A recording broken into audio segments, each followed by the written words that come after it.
दोहरी रूमाल गले दोहरी रूमाल ताश खेले दुल्हे गले दोहरी रूमाल गले दोहरी रूमाल ताश खेले दुल्हे कभी हारे दुल्हे कभी जीते दुल्हे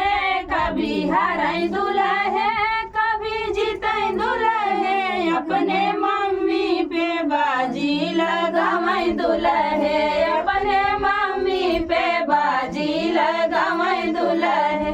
गले दोहरी रूमाल गले दोहरी रूमाल ताश खेले दुल्हे गले दोहरी रूमाल ताश खेले दुल्हे कभी हारे दुल्हे कभी जीते दुल्हे कभी हारे दुल्हे कभी जीते दुल्हे अपने चाची पे बाजी लगावे दुल्हे अपने चाची पे बाजी लगावे दुल्हे गले दोहरी रूमाल ताश खेले दुल्हे गले दोहरी रूमाल ताश खेले दुल्हे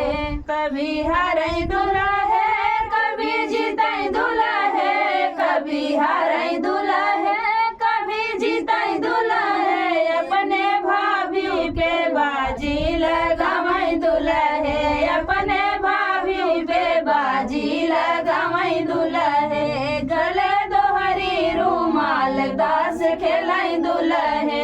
गले दोहरी रूमाल ताश खेले दुल्हे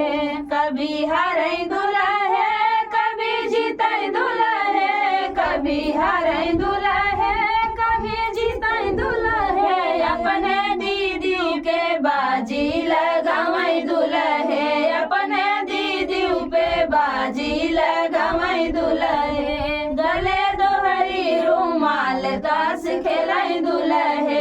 गले दोहरी रूमाल ताश खेले दुल्हे।